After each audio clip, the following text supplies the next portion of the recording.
चाहत अपनी धुन में मगन झरने के ठंडे पानी में नहाते हुए गुनगुना रही थी।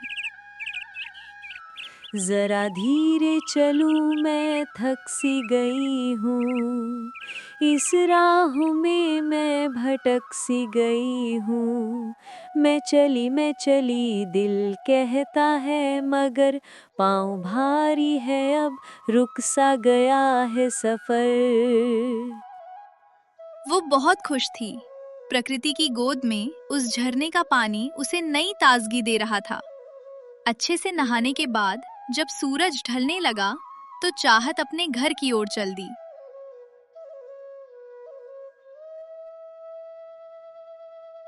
जंगल के रास्ते में अब अंधेरा छा गया था। मैं चली देखो प्यार की गली, संग अपने हवाओं की वो महक ले चली।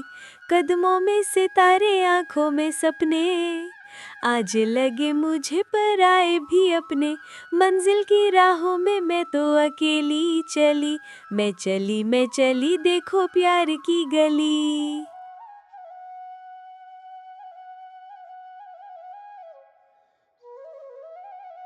जैसे ही वो अपने घर के पास पहुंची, उसने देखा कि दरवाजे पर एक कद्दावर और डरावना दिखने वाला आदमी खड़ा है। अरे भाई साहब, आप कौन हैं और मेरे घर के बाहर क्या कर रहे हैं? अरे ओ लड़की, अब से ये घर मेरा है, इसलिए चुपचाप यहाँ से चली जा। मैं तो कहता हूँ ये इलाका ही छोड़ दे, वरना अगली बार दिखी तो खैर नहीं होगी। आप मुझे इस तरह डरा नहीं सकते। मैं अपना घर छोड़कर क्यों जाऊं? अच्छा, तो तू ऐसे नहीं मानेगी। अंदर चल, अंदर मेरे और भी साथी हैं। हम सब मिलकर तेरा वो हाल करेंगे कि तू याद रखेगी। इतना कहते ही घर के अंदर से दो और गुंडे बाहर निकल आए। अब तीनों चाहत को घेरने की कोशिश करने लगे। चाहत घबरा गई और अपनी जान बचाने के लिए वहां से भागने लगी।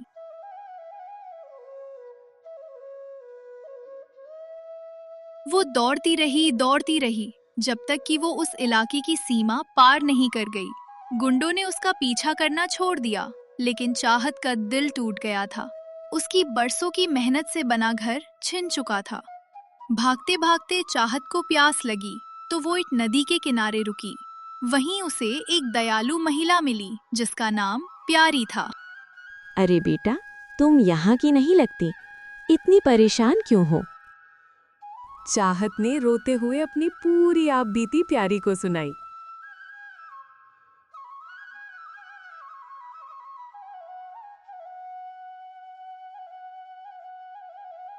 बाप रे, ये तो बहुत बुरा हुआ।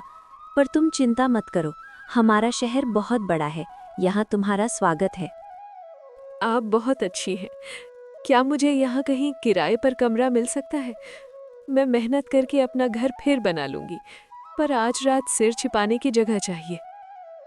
बिल्कुल, तुम अभी मेरे घर चलो, पहले खाना खाओ, फिर देखते हैं।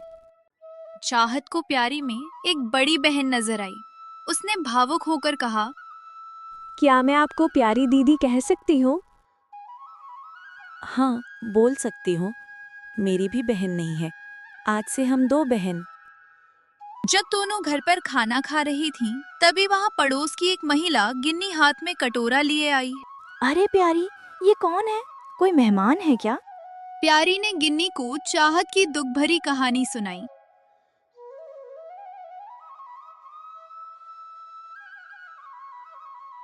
अच्छा, तो ये बात है।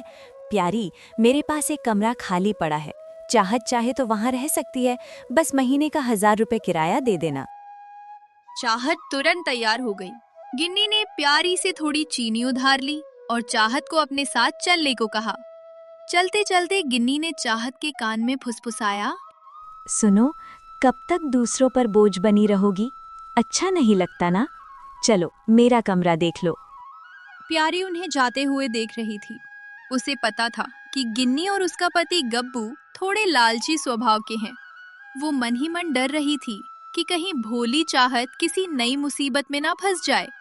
गिन्नी चाहत को लेकर अपने पुराने और जर्जर मकान के एक छोटे से कमरे के पास पहुंची। कमरे की हालत देखकर चाहत को थोड़ा अजीब लगा।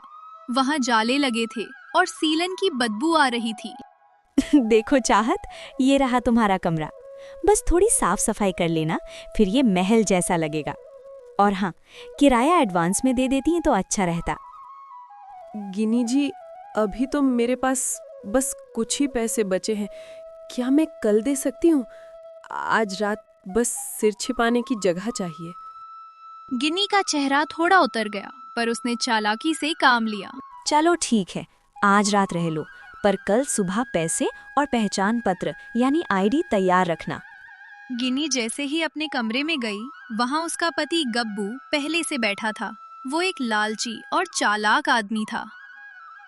अरे गिन्नी, ये लड़की कौन है जिसे तू यहाँ ले आई है? क्या इसके पास पैसे वैसे हैं? पैसे तो अभी नहीं दिए उसने, पर ये बेचारी शहर में नहीं है।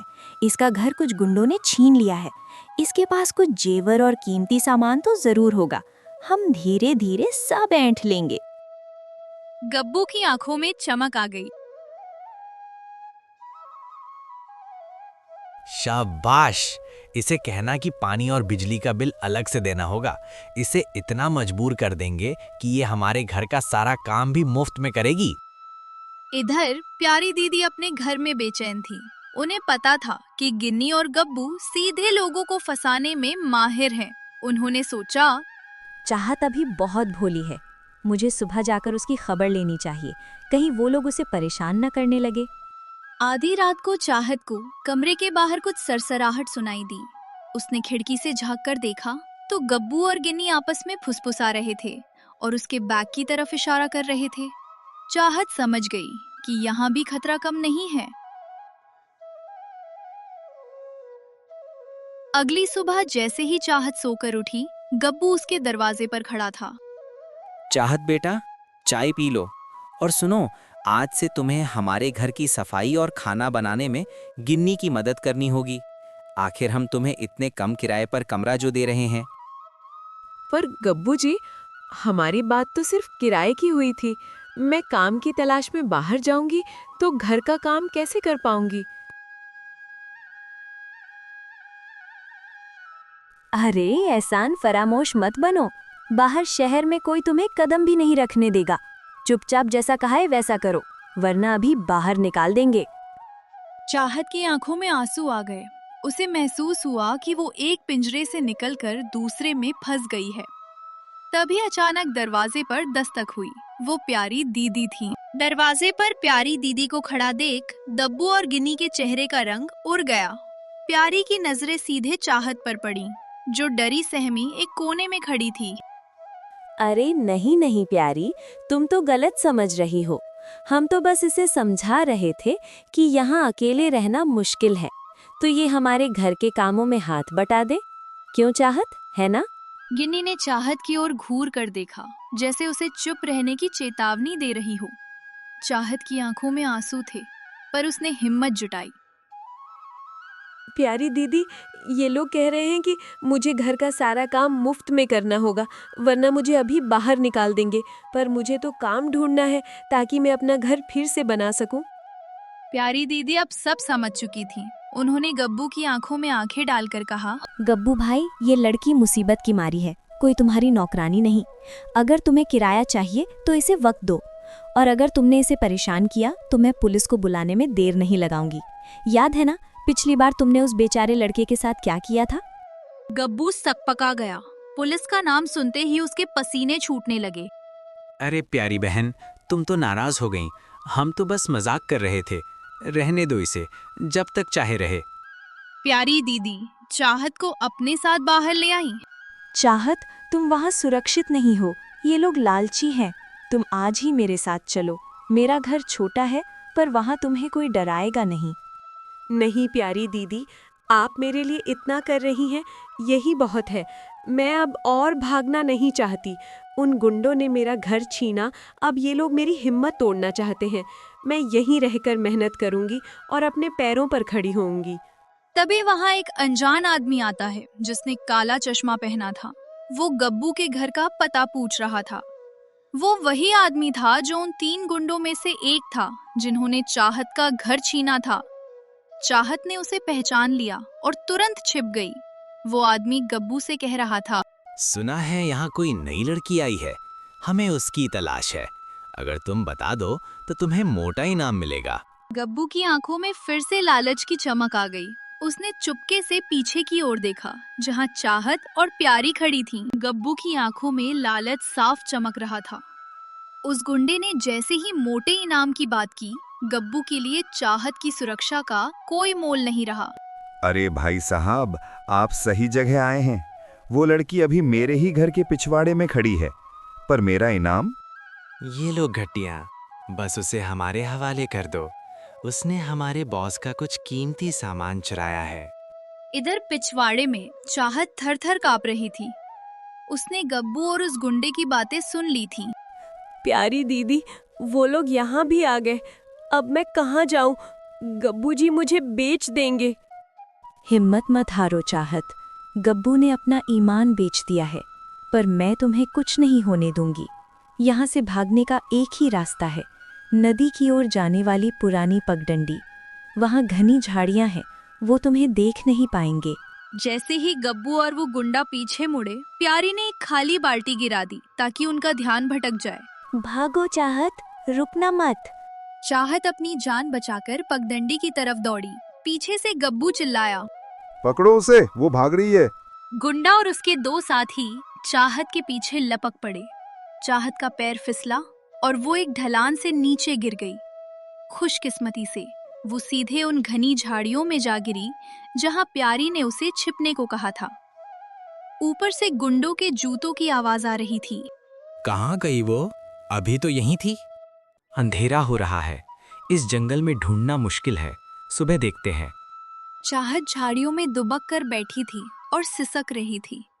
तभी उसे महसूस हुआ कि कोई उसके कंधे पर हाथ रख रहा है। वो चिल्लाने ही वाली थी कि एक हाथ ने उसका मुंह दबा दिया। वो एक बूढ़ा आदमी था जिसके बाल सफेद थे और आंखों में एक अजीब सी चमक थी। चुप रहो बेटी, अगर आवाज की तो वो दरिंदे तुम्हें ढूंढ लेंगे। मैं इस जंगल का रखवाला हूँ, मेरे साथ आओ, मेरी कुटिया सुरक्षित है। चाहत के पास कोई रास्ता नहीं था। वो उस अनजान बूढ़े व्यक्ति के पीछे पीछे चल दी।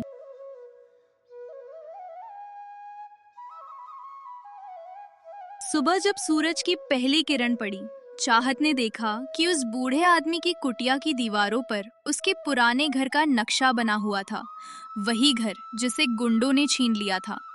चाहत हैरान होकर, बाबा, ये नक्शा आप मेरे घर के बारे में कैसे जानते हैं? बेटा, वो घर तुम्हारा नहीं, तुम्हारे पुरखों का है। और उन गुंडों को सिर्फ घर नहीं चाहिए, उस घर के नीचे छिपा हुआ कुछ और चाहिए। चाहत की आंखें फटी की फटी रह गईं। उस बूढ़े आदमी की कुटिया की दीवारों पर न केवल उसके घर का नक्शा था, बल्कि पुरानी भाषा में कुछ लिखा भी था। बेटा, मेरा नाम रघु काका है।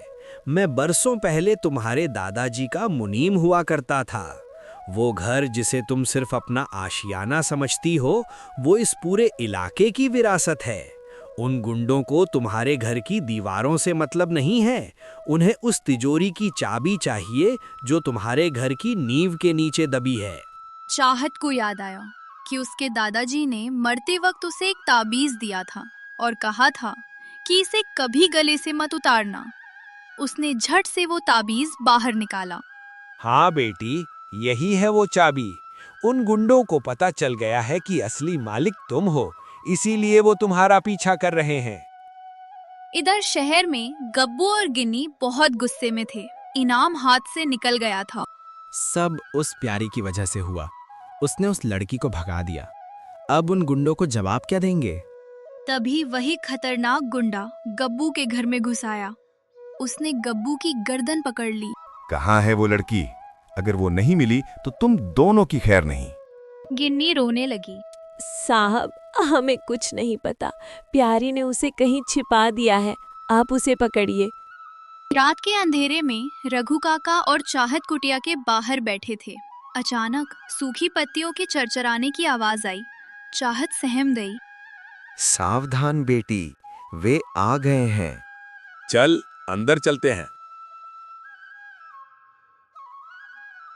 तभी 3-4 नकाबपोश आदमी कुटिया को घेर लेते हैं। उनके हाथों में जलती हुई मशाले और हथियार थे। उनमें से एक वही गुंडा था जिसे गब्बू ने रास्ता दिखाया था। बूढ़े, हट जा रास्ते से।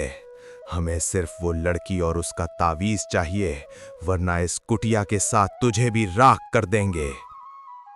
चाहत ने पीछे मुड़कर देखा। भागने का कोई रास्ता नहीं था, पर तभी उसे खिड़की से एक जानी पहचानी परछाई दिखी। वो प्यारी दीदी थीं। वो पुलिस के साथ जंगल के रास्ते से आ रही थीं। प्यारी दीदी चिल्लाते हुए बोलती, चाहत, डरो मत, मैं आ गई हूँ। पुलिस की गाड़ियों की सायरन की आवाज गूंजने लगी। गुंडे घबरा गए। उन्होंने भागने की कोशिश की, पर रघु काका ने अपनी लाठी से एक गुंडे को वहीं ढेर कर दिया। गुंडा गुस्से में, मैं तुम्हें नहीं छोड़ूंगा चाहत। गुंडे द्वारा फेंका गया खंजर चाहत के पास से होता हुआ दीवार में जा धंसा। चाहत की चीख निकल गई। तभी प्यारी दीदी पुलिस के साथ कुटिया के अंदर दाखिल हुई। प्यारी दीदी चिल्लाते हुए, हाथ ऊपर, पुलिस ने तुम्हें घेर लिया है। गुंडे भागने की कोशिश करते हैं, लेकिन पुलिस उन्हें दबोच लेती है। चाहत भागकर प्यारी दीदी के गले लग जाती है और फूट फूट कर रोने लगती है।